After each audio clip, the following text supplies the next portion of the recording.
Welcome once again to the YouTube channel for Tabernacle Llwynhendy and to our service today on April the 26th.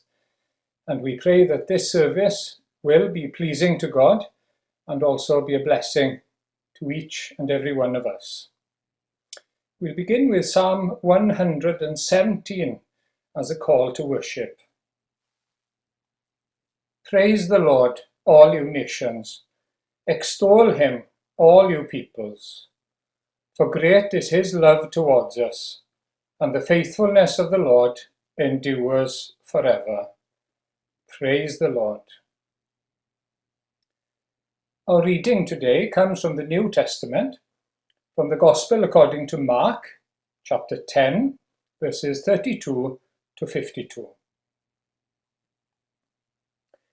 They were on their way up to Jerusalem, with Jesus leading the way, and the disciples were astonished, while those who followed were afraid. Again, he took the 12 aside and told them what was going to happen to him. We are going up to Jerusalem, he said, and the Son of Man will be delivered over to the chief priests and the teachers of the law. They will condemn him to death and will hand him over to the Gentiles, who will mock him and spit on him, flog him and kill him. 3 days later he will rise. Then James and John, the sons of Zebedee, came to him. Teacher, they said, we want you to do for us whatever we ask. What do you want me to do for you? He asked. They replied, let one of us sit at your right and the other at your left in your glory. You don't know what you are asking, Jesus said. Can you drink the cup I drink, or be baptized with the baptism I am baptized with? We can, they answered. Jesus said to them, you will drink the cup I drink and be baptized with the baptism I am baptized with. But to sit at my right or left is not for me to grant. These places belong to those for whom they have been prepared. When the 10 heard about this, they became indignant with James and John. Jesus called them together and said, you know that those who are regarded as rulers of the Gentiles lord it over them, and their high officials exercise authority over them. Not so with you.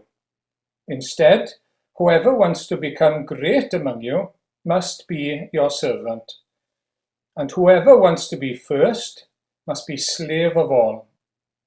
For even the Son of Man did not come to be served, but to serve, and to give his life as a ransom for many. Then they came to Jericho. As Jesus and his disciples, together with a large crowd, were leaving the city, a blind man, Bartimaeus, which means son of Timaeus, was sitting by the roadside begging. When he heard that it was Jesus of Nazareth, he began to shout, Jesus, Son of David, have mercy on me. Many rebuked him and told him to be quiet, but he shouted all the more, Son of David, have mercy on me. Jesus stopped and said, call him. So they called to the blind man, cheer up, on your feet, he's calling you. Throwing his cloak aside, he jumped to his feet and came to Jesus. What do you want me to do for you? Jesus asked him. The blind man said, Rabbi, teacher, I want to see. Go, said Jesus, your faith has healed you. Immediately he received his sight and followed Jesus along the road. And we praise God and thank him for his holy word. Amen. Shall we turn to the Lord in prayer together? Shall we seek God now? O Lord God, our Heavenly Father, Father of our Lord Jesus Christ, we come to you to worship and to seek you once again today. We thank you that you call us to do this, and that you tell us that if we seek you in reality, in truth, with all our heart, that you will be found. If we draw near to you, that you will draw near to us. And oh, we thank you that we are coming before the true and living God, before Yahweh, the great I am, the one who is without beginning and without end, the one who is almighty, the one who is all-powerful, all-knowing, ever-present, the one who is full of grace and mercy and truth, the holy God. And oh Lord, we thank you for the privilege of coming before you in the name, in the merit and righteousness of our Lord Jesus Christ. And oh Lord, we acknowledge that you are our mighty maker and creator. You are the one who keeps and sustains everyone from minute to minute and day to day. And oh Lord, we want to thank you and acknowledge again today your grace, your general grace to all your creation. We thank you for our life. We thank you for food and clothing and homes. We thank you for every measure of health that we have. And oh Lord, we thank you. At this time now, we're thinking of the National Health Service. We thank you for it, the privilege that we have in this land. And we pray for the workers. And oh Lord, we thank you that we're in a land that is at peace at the moment and not at war. We thank you for every measure of peace, every measure of freedom, freedom to proclaim the gospel as we will do today. We thank you for this, and we pray for our government that it will have grace, the leaders will have grace and wisdom as they govern. Indeed, we pray that they would seek you, O Lord, to have the grace and the wisdom from you, who is all-wise and all-knowing. And, O Lord, we pray that the freedom that we have will continue to proclaim the gospel. And, oh, we think of those in other lands today where there is war, where there is famine, where there is blight, as well as the virus and the disease, and where there is severe persecution for Christians. We think of those in Nigeria at this time, who again have lost loved ones through cruelty and severe persecution. Oh Lord, we bring them to you, our brothers and sisters in the Lord. Will you strengthen them? Will you show them that you are their provider, that you are their defender, and that you are alive with them? And oh Lord, we do thank you for the gospel. We do thank you for the good news in the Lord Jesus Christ, that you, O Lord God, have loved the world and have sent your only begotten Son. And as we have read already, not to condemn, but to save. And as we read now, not to be served, but to serve. Oh, we're amazed that God the Son came with the attitude and the thought and the mind of a servant, and that indeed he was obedient unto death, that he knew exactly what was before him, and yet he went all the way to Calvary, all the way to Golgotha, all the way to the cross for his people, and that he was put to death, that he was condemned, that he suffered, that he faced the wrath of God in our behalf. Oh, we thank you once again. And we thank you that he rose on the third day, and that we have a living Redeemer, a living defender, a living kinsman in the Lord Jesus Christ. We thank you that he was ascended, he rose from the dead and was ascended to heaven to the right hand of the Father, that he is there in authority and pleading for us, our intercessor, our advocate on high.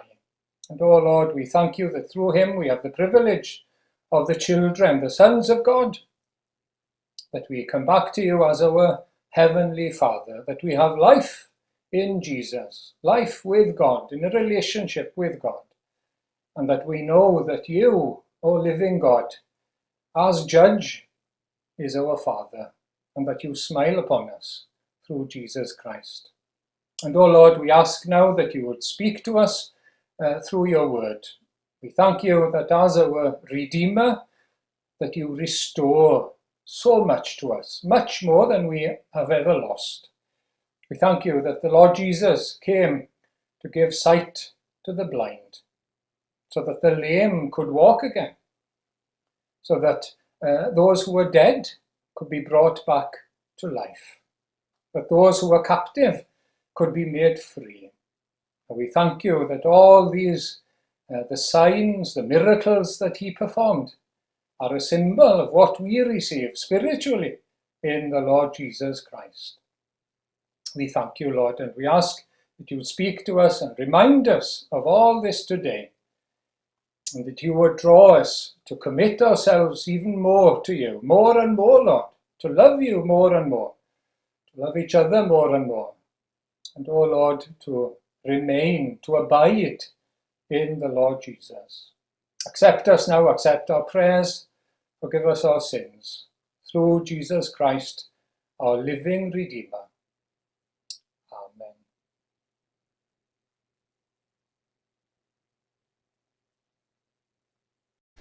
Well, our text today comes from the book of Job, chapter 19, verses 25 to 27.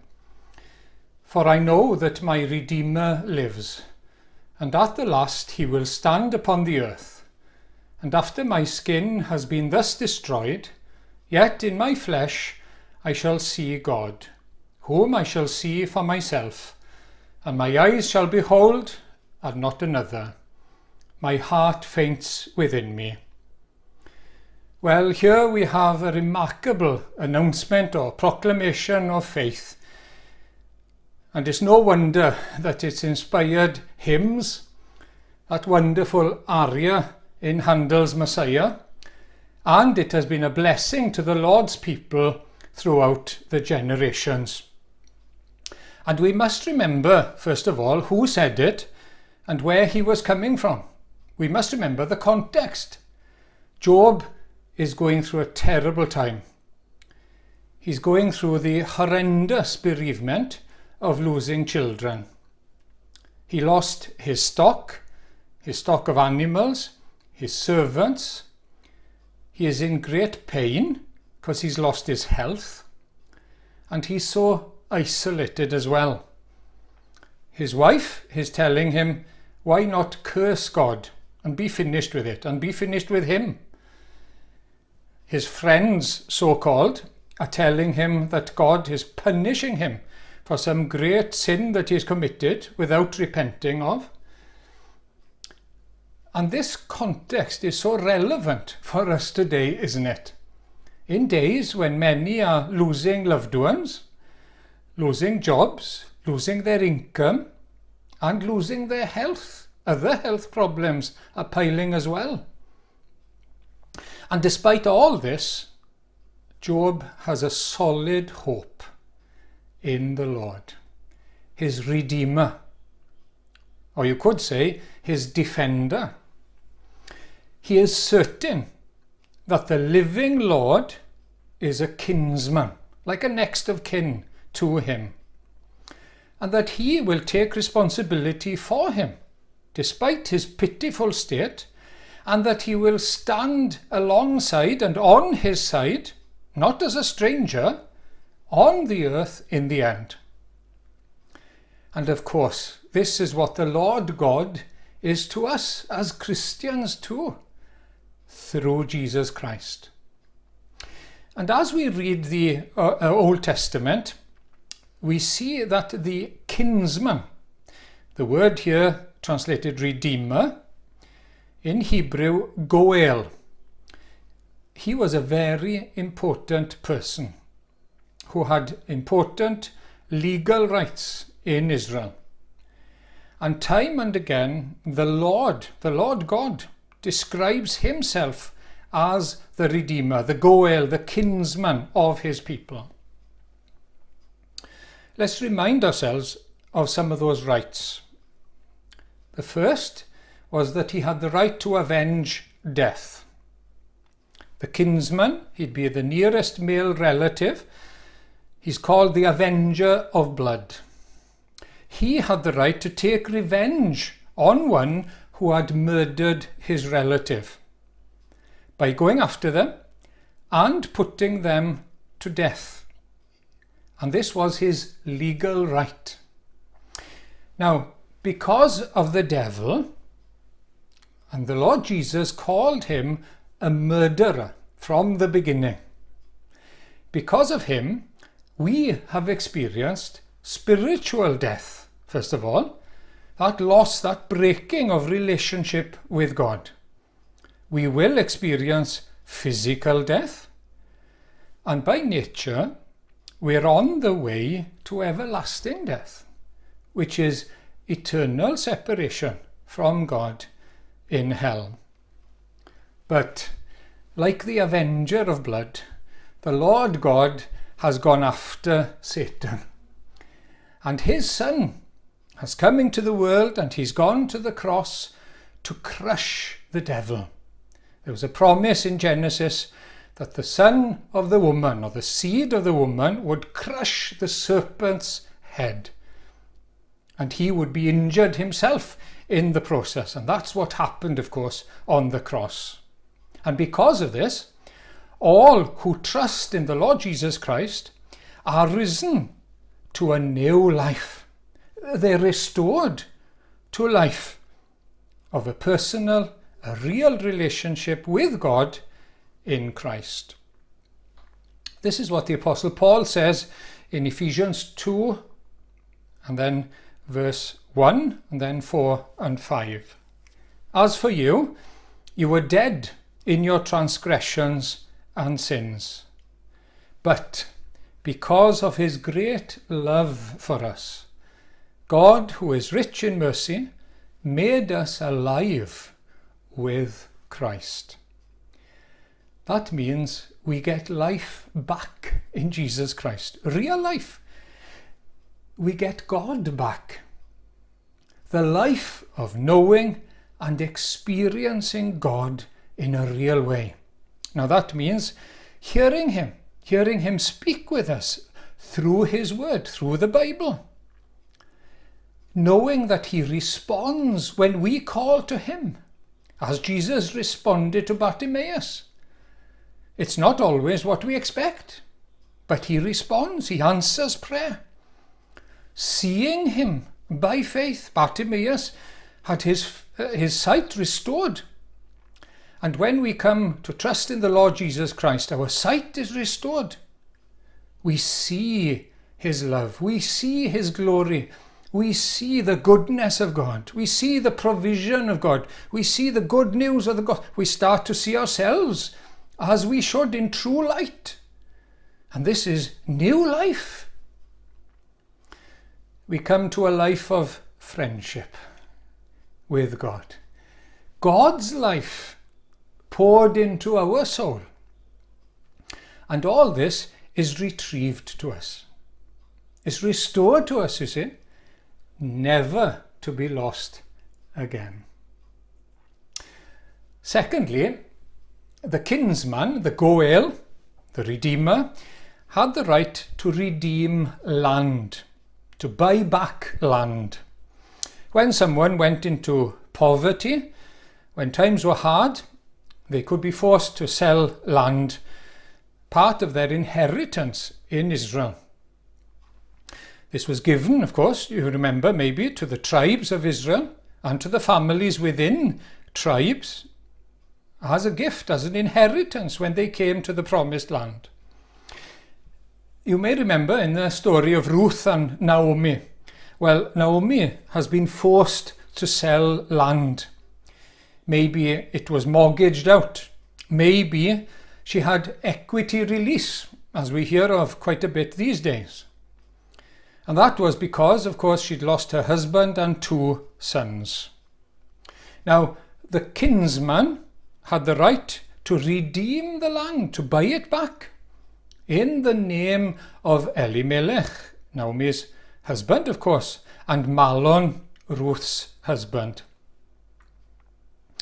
Because of Adam and Eve's sin, our first parents, we have lost paradise. Such a loss. A place without corruption, without sin, without pain, with God being very, very near. And this is where we were created to be. Our world now is still good, of course, in many ways, and beautiful. But it's not paradise, is it? We know of corruption, spiritual corruption, as well as physical corruption, pollution of all kinds, deceit, killing, war, immorality of all kinds. A world with much ungodliness, a world of disease, as we're seeing now, suffering and death. That's the world that we live in. It's not paradise, is it? But the Lord Jesus came to restore us to paradise, or to restore paradise to us. First of all, to give us the inheritance of God's children by believing in Him. This is what we read in 1 Peter 1, 3 and 4. Praise be to the God and Father of our Lord Jesus Christ. In His great mercy, He has given us new birth into a living hope through the resurrection of Jesus Christ from the dead, and into an inheritance that can never perish, spoil, or fade. This inheritance is kept in heaven for you. Now, as well as restoring us to a living relationship with God, as our Heavenly Father, of course, this means we are now a people, a new people, preparing for paradise, preparing for our inheritance in heaven. And the sign of that is that our spiritual strength, spiritual life is given to us. It's restored to us, as it were. Do you remember the Lord Jesus? He healed the cripple, the paralyzed cripple, so he could walk. And now we can begin walking in a new life, following the Lord Jesus Christ, living to please and glorify God, walking according to His word. Do you remember then He healed a man with a withered arm on the Sabbath, caused uproar, of course. Well, it's like now that we have arms that we can use to fight against sin and evil and Satan in the Lord's strength. It also means that we have the hope of glory. We're destined for paradise. Again, as Bartimaeus received sight, we can see now the way ahead. We can see that we're on the road that leads to paradise, to a new heaven, to a new earth, to glory, to be with the Lord, where there will be no corruption, no sin at all, no death, no suffering, no loss, no tears. Thirdly, the kinsman had the right and was expected to marry a childless widow. If a man died without children, the kinsman was expected to marry the widow, to have children and continue the family name as one of the children of Israel. Again, we'll go back to Ruth and Naomi and that story. The next of kin to Naomi was ready to redeem the land. He was ready to buy the land back. But he wasn't ready to marry Ruth and continue the family name of Mahlon and Elimelech. But the next relative, Boaz, he was completely willing. to purchase the land and to marry Ruth, though she was a foreigner. And from that union, of course, came King David and David's son, the Lord Jesus. Now, the Gospel tells us, like Boaz, the Lord Jesus was completely willing to come to redeem God's inheritance for us, paradise, but also to marry us. And this meant committing, vowing to love us and to care for us forever. Though we were strangers in our sin and completely unworthy. And this would bring honour, of course, to his name, to the name of the Lord. This is what we read now in Ephesians 5:25 to 27. Husbands, love your wives, just as Christ loved the church and gave himself up for her to make her holy, cleansing her by the washing with water through the word, and to present her to himself as a radiant church, without stain or wrinkle or any other blemish, but holy and blameless. What commitment! That the Lord Jesus, God the Son, and God the Father, of course, and the Holy Spirit, they were all in this together, the Godhead together, the three persons. That the Lord Jesus now then was willing to engage himself to us as a fiancé is engaged, to take care of us, to take us for himself as his, and to make us clean and beautiful in order to be married to us, as it were, in heaven. And this is true for all who have trusted in him, who have put their faith in him to be saved by him. Do you have a problem committing to the Lord?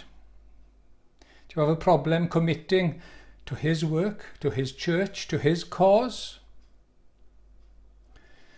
Remember how he is committed to you if you are one of his. And this is all for the honour of his name. Next, the kinsman, the goel, had the right to redeem a slave. Sometimes a person was so poor, you could say if he was absolutely bankrupt, he would sell himself as a servant or a sort of slave. There was no real slavery in Israel, but a sort of slave to somebody else. Now the kinsman had the right to redeem this person to freedom, to restore them to freedom. And God, of course, sent his Son, his only begotten, and he came willingly to pay the price of our freedom from slavery to sin and Satan. It reminds us that in our natural state, mankind is captive to sin, you see. We can't but sin. There are sins in our thoughts, in our words, in our deeds, by nature. It's part of our nature. It's there from the start. It's original in us. Original sin, it's called. It's there from the start. There's this magnet in us that draws us to sin and away from God. And that sin is even in our best efforts. When we perform an act of charity or kindness or religious things, religious observances, it's still there. It's still tainted and stained by sin. And it means being under Satan's rule. He's the master, as it were. Well, now the Lord Jesus has paid with his precious blood to redeem our freedom, to set us free, to set the captives free. And this is again 1 Peter chapter 1 verses 18 and 19. For you know that it was not with perishable things such as silver or gold that you were redeemed from the empty way of life handed down to you from your ancestors, but with the precious blood of Christ, a lamb without blemish or defect. Now, the Christian is not under condemnation due to his sin. He's not in his sins. He's not facing hell, eternal punishment. He's free. He's received pardon for all his sin and his sins. He's free now, not to sin, but to live as Jesus lived. To love God by keeping his commandments. To serve God. To please God in thankfulness. Of course, this is the life that was meant for us, and it's being restored to us in Jesus. Now, we don't have to sin. We don't have to be slaves to sin. We're free. And we have the Lord with us and his power in us, and it must not rule over us anymore. We don't need to hold on to it. We mustn't be in its grip. We can live a holy life. Although, of course, we will always slip. We will always fall and trip up while we're on earth. But there's such a difference now in our attitude and our life with regard to sin. We're free. And finally, the kinsman had the right to be an advocate. He had the right to plead the cause of his relative before the judge. Say somebody had moved a boundary to steal, to pinch some land. Or maybe they had just taken land. Because the person was fatherless, without much power to retaliate or to stand up, the kinsman then could be their advocate in court, as it were. And in the gospel, the Lord Jesus is our advocate, our intercessor, one who is willing to plead our cause, to take on our case. He represented us on the cross. He died for the sins of his people. In Isaiah 53 we read that he interceded for transgressors as he died on the cross. The wrath that was for them came on him. And now he's pleading the cause of his people in heaven. By nature we are fatherless. We're as orphans because of our sin, losing the relationship with God as our Father, because of our fault, of course. Yet he has taken on our cause. And because of this, no one can bring an accusation against us or take advantage of us.